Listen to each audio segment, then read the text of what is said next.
This is the morning brief from the Economic Times.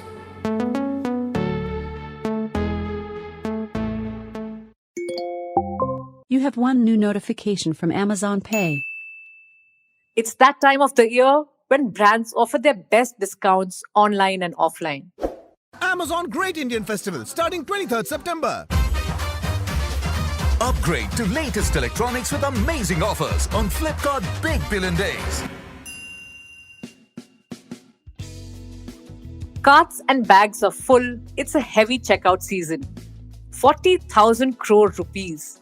That's how much Indians spent in just the first week of sale events hosted by Amazon, Flipkart, Meesho, and other marketplaces.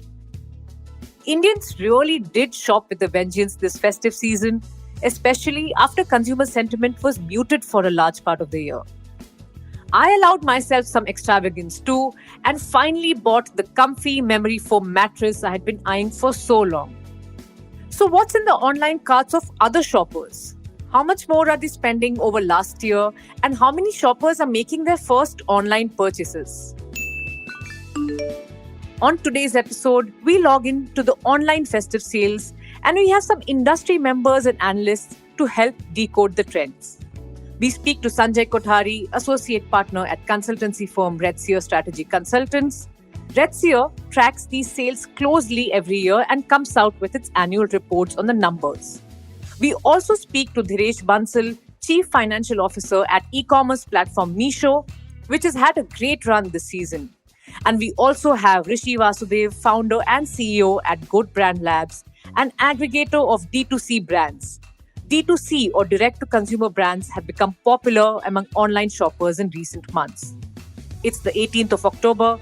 I'm Mugdha Warrior from ET Prime, and you're listening to our review of the online festive sales on the Morning Brief.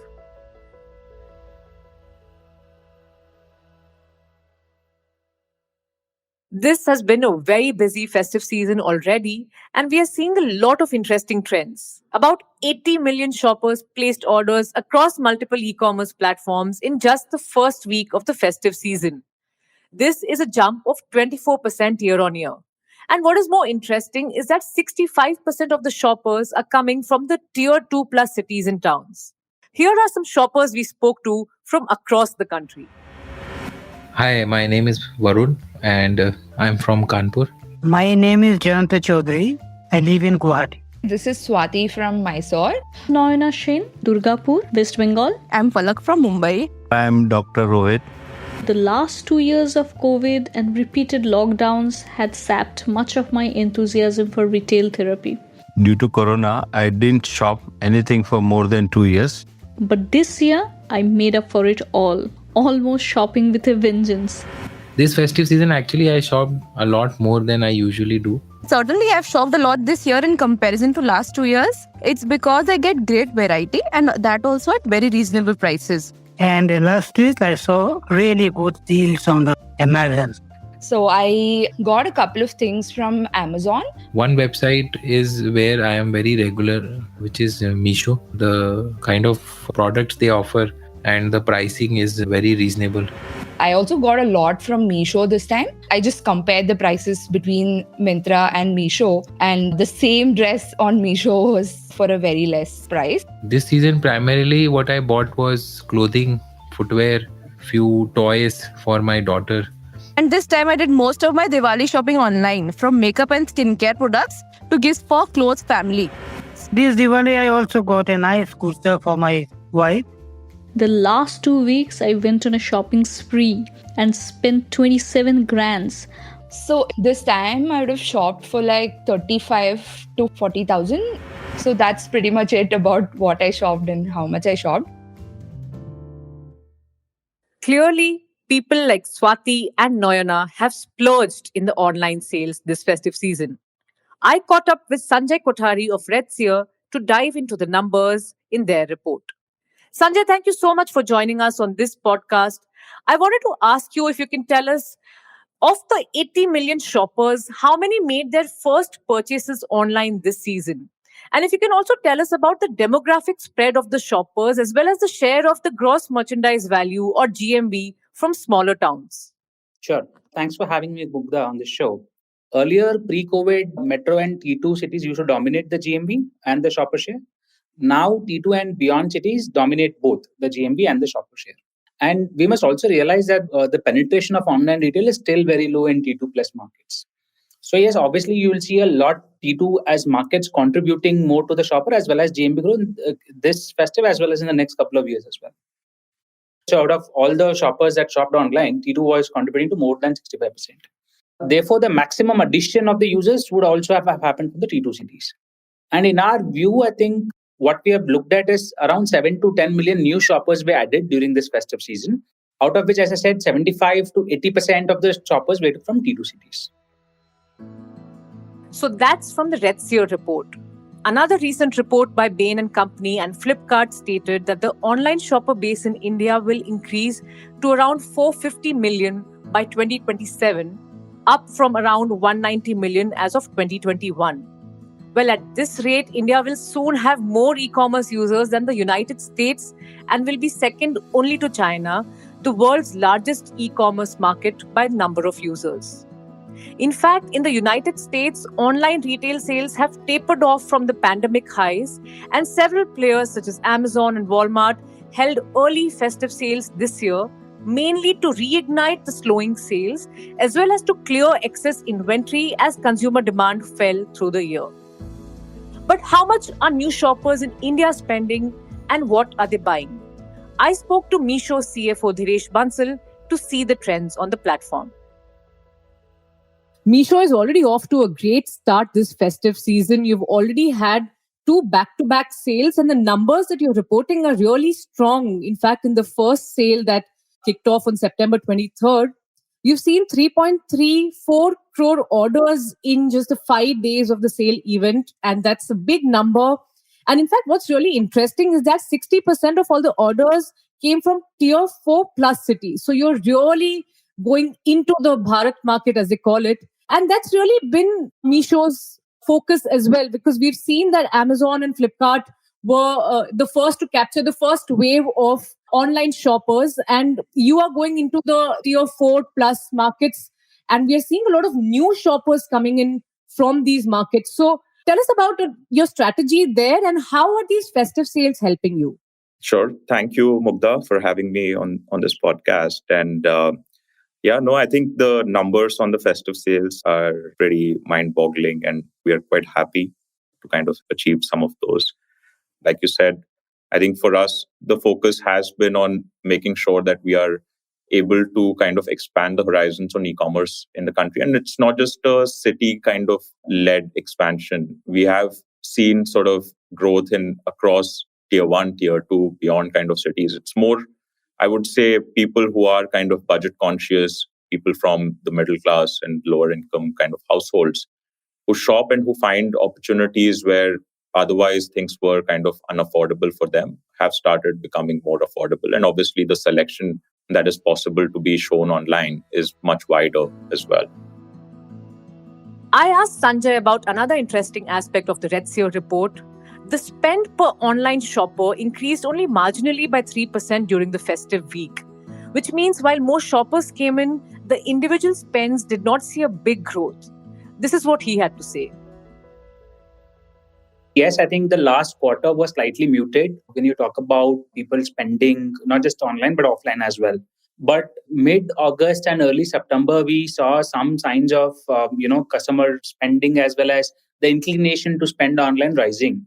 Could be a couple of reasons with the inflation easing, with people being more confident about purchasing certain products. I think as well as what we see from our own consumer service, people waiting to buy either mobile phone or large electronics, etc. So yes, we saw a good improvement in the consumer sentiment as well as inclination to spend. Now, when people from T2 markets generally shop, the first thing that they do in terms of spend per user is typically look at lower ASP items like fashion, like home and kitchen and other low ASP categories, because that tends to be the first choice for people who are new to e-commerce or starting their online purchase journey. So naturally, their spend for those new customers would be low. Second, I think online purchase for T2 market is yet to go mainstream. While people have started purchasing fashion as a product online, people wait for festive to buy mobile phones, etc. online. it has to go mainstream because the penetration is much lower than Metro and T1. So the online spend per shopper from T2 markets will continue to be low. The second important point in the whole discussion is looking at the category mix. So if you take a step back and look at how online categories have evolved, you will see mobiles and electronics used to contribute to more than 70-75% of the GMV pre-COVID. But now you see a lot of democratization of categories with lower ASP categories like fashion, as I said, home and kitchen, increasing their share. So that all these three factors put together has led to the slightly marginal increase during the festive week. Dinesh, that brings me to the average selling price or ASP on Meesho. We know that Meesho focuses more on the lower ASP items. But if you can give us a sense of what the ASP has been during the festive sales, because some of the sellers we have been speaking to who sell on Meesho in the home category, fashion category, they seem to suggest that it's the 300 rupees and 500 rupees items that are really selling more. So if you can just give us a sense of what the ASP has been on Meesho this festive season. Sure. So, Mugdha, the ASP has been pretty similar for the platform across festive season and even before that. So, there hasn't been much change, I would say, in that sense. Like you rightly said, I think we are focused on kind of serving the more budget conscious kind of customer base, and the typical kind of average order values in that segment tend to be in the, let's say, between the 300 to 500 rupee kind of mark for categories outside of electronics. And that's kind of where we are as well.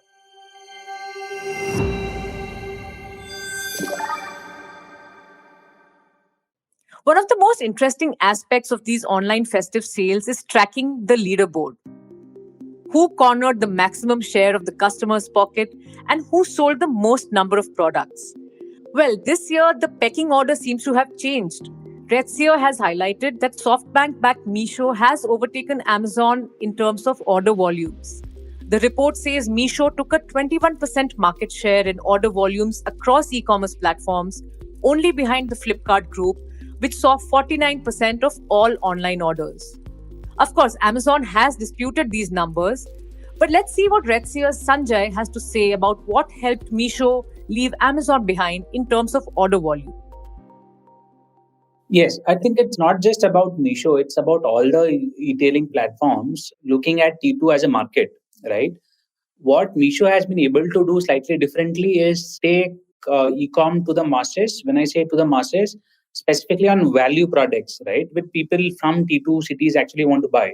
So these could be lower ASP items like fashion, not necessarily branded products, items like your home and kitchen, home decoratives, home furnishing items, right? So this is where I think they have been able to make good inroads is making sure that what people want to buy from the T2 cities are put online, right? Apart from that, I think all the platforms have started focusing T2 as a market. So you'd see a lot of focus on T2 markets, a lot of focus on affordability constructs, a lot of focus on value commerce per se.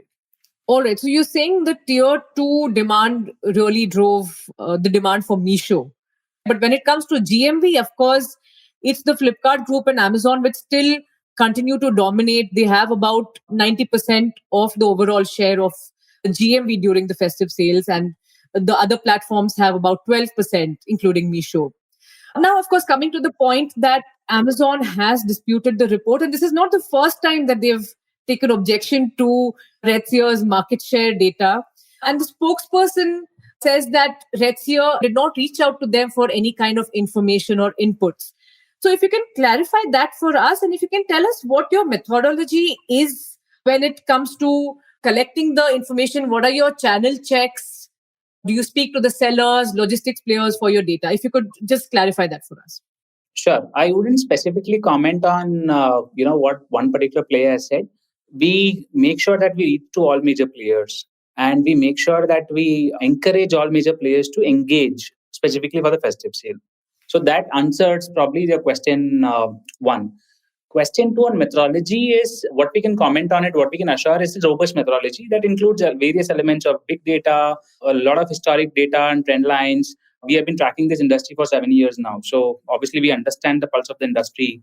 we end up speaking to a lot of consumers, a lot of sellers, logistic partners, etc. So it is a robust methodology, and obviously we keep interacting with industry folks to make sure our view is wholesome and with qualitative insights. I asked Dhiresh if Meesho keeps track of the leaderboard too. We don't keep a leaderboard for sure. I think these things are incidental at best. The number of orders, I think, on the platform continues to increase. And that is, even at 6% penetration in e-commerce, we are far, far behind, let's say, where other markets are, right? So, for example, China is at 35% penetration of e-commerce. Some of the other kind of developing markets within Southeast Asia, etc., are 20% plus. So we are far behind where we ought to be in terms of number of orders, for example, that happen on e-commerce. And our real kind of goal is to kind of make more and more people transact on e-commerce versus kind of offline. So the comparison in that sense would be ultimately to the offline sales versus kind of the online sales. Are you looking to compete with Amazon, Flipkart when it comes to, if not the GMV, but the order volumes? I would say in terms of GMV, yes, our ASPs are lower, but also the interesting comparison to draw is that some of the larger kind of ASP categories like electronics or large electronic appliances, smartphones, etc., are also, I would say, low to negative kind of margin categories. So not necessarily something which is kind of a mainstay or focus for us at this stage, but at an appropriate time, we'll kind of explore if this is a possibility as well. So Dhiresh, so you're suggesting that you would look to get into the mobile phone categories, the electronic categories, which are, of course, higher ASPs, but depending on how the margins work out for you? That's right. So I think our aim would be to first make sure that we are able to work out a model within which we are able to have reasonable margins in these categories, and only then kind of enter those depending on customer demand. And Dhiresh, the differentiator for Meesho so far has been, the lower ASP items and focus on the tier 2, tier 4 plus markets. But we are seeing that Flipkart and Amazon are also aggressively targeting customers in these markets, going with lower ASP items. And in fact, Flipkart has launched Shopsy as well. How are you looking at competition when it comes to your core areas, and especially because we understand that Meesho has been on a cash conserving journey over the last few months? How is that playing out given the competition and given the marketing that these platforms are doing for the festive sales? How are you balancing your cost plus getting the market share? No, I think very fair question, Mugdha. So I think let me sort of set some context here. If you look at the first 6 months of this year, we have kind of been the most downloaded shopping app globally. So we have had about 190 million downloads of our app in India versus, let's say, the number 2, number 3, number 4 apps, which are kind of present across multiple markets. And this has kind of happened at the same time while we have kind of become more efficient with our cost spends, etc. So I think we are seeing two impacts, right? One is the overall market has become more efficient. So every dollar spent now on marketing, be it on, let's say, digital side or TV side, is yielding to more. We have also become more efficient in figuring out which are the best channels to kind of do that. And as a result, while being on sort of cash flow optimization path, we have been able to continue to be top of mind for our customer base. And, it has been a mix of both organic pull, word of mouth, as well as us becoming more optimum with kind of our marketing as well.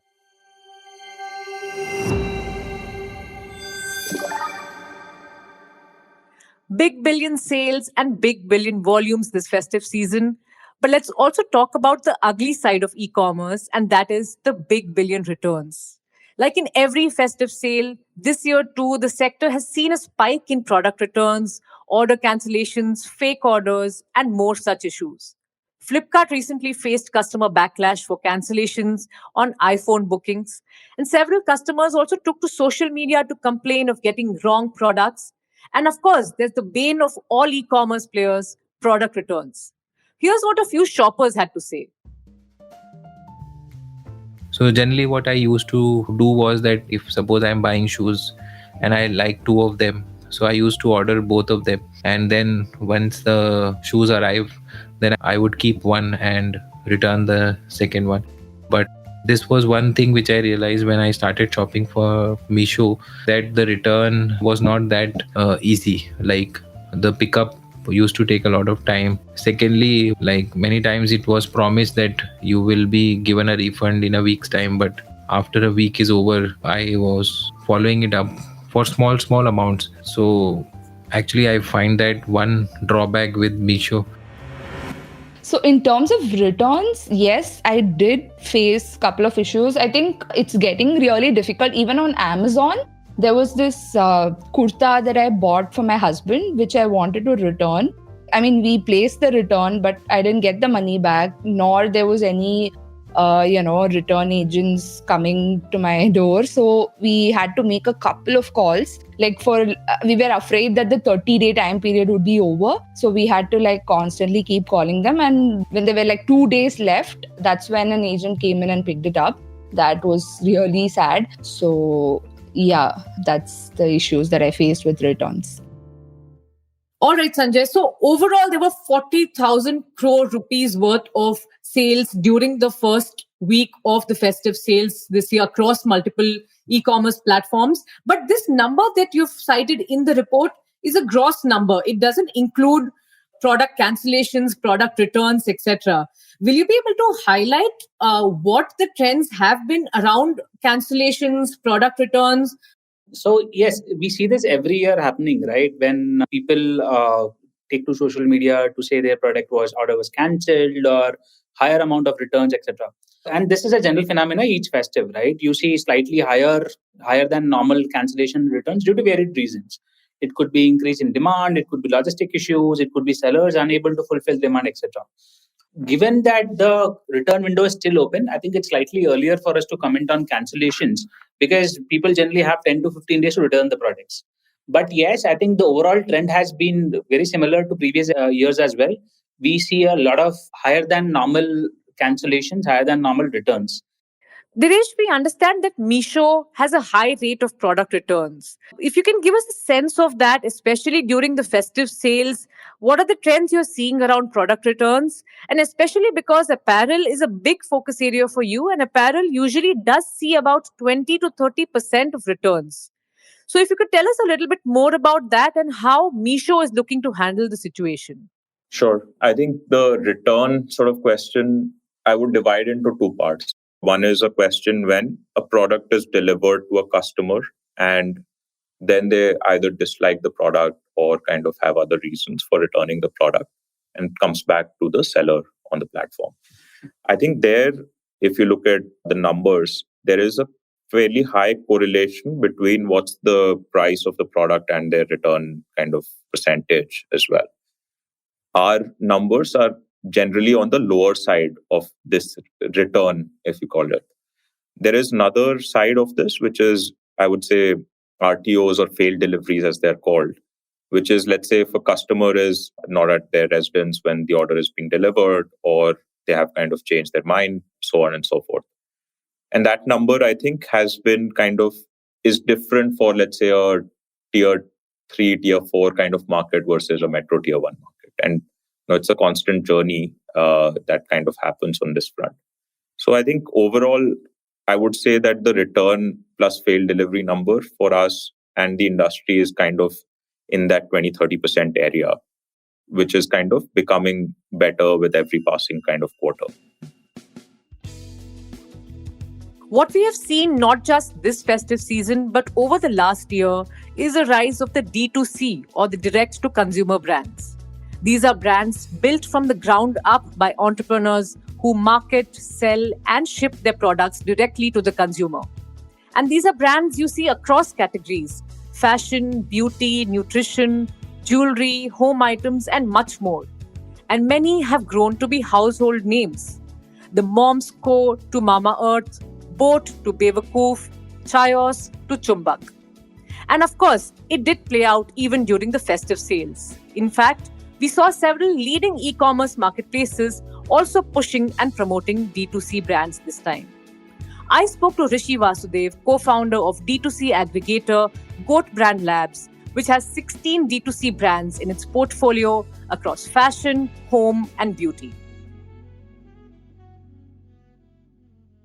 Rishi, you of course are a veteran when it comes to e-commerce. You've been the head of fashion at Flipkart for several years. And of course, at that time, you were part of the organizing of these festive sales that we are seeing on different marketplaces. This time, a lot of the brands that you've acquired at Goat Brand Labs are, participating in the festive sales. So you're looking at it from the other side. If you can tell us what are the trends you are seeing so far in the festive season, how are D2C brands performing in terms of GMV, volumes, category mix? If you can give us some highlights from the season.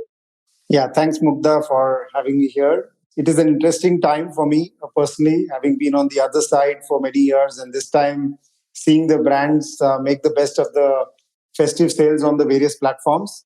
A lot of effort really goes into preparation for these sales. So we had prepared in line with what the platforms were doing. We had close interactions with all the platforms, looked at what are the categories that they are pushing for, and happy to share that we have fantastic numbers. During the Big Billion Day and the GIF events, we had various brands spiking from 5 to 9x of revenues that they do in normal period. So that way we had a very good start to the festive season, and thanks to all the efforts that the platforms put in. One interesting trend we have seen over the past several festive seasons is the rise of the online shopper in the tier 2 plus cities and towns. And it's the same this year. In fact, most of the new shoppers also this time are from tier 2 plus cities. But is D2C still a metro phenomenon? If you can tell us what is the share that you're seeing from tier 2 plus towns and cities, and whether the penetration for D2C brands has increased over the last few months? Yeah, one of the advantages of e-commerce is that, it is very democratic. And even if you're promoting those brands through various media, especially digital media, you are reaching out with these trends to customers across metros, tier 1, tier 2 cities. We have a 60-40 percentage, 60% from metros and 40% coming from the other towns. There is a slight bias as well because a lot of these brands are premium and workwear, so which largely sells in the metros.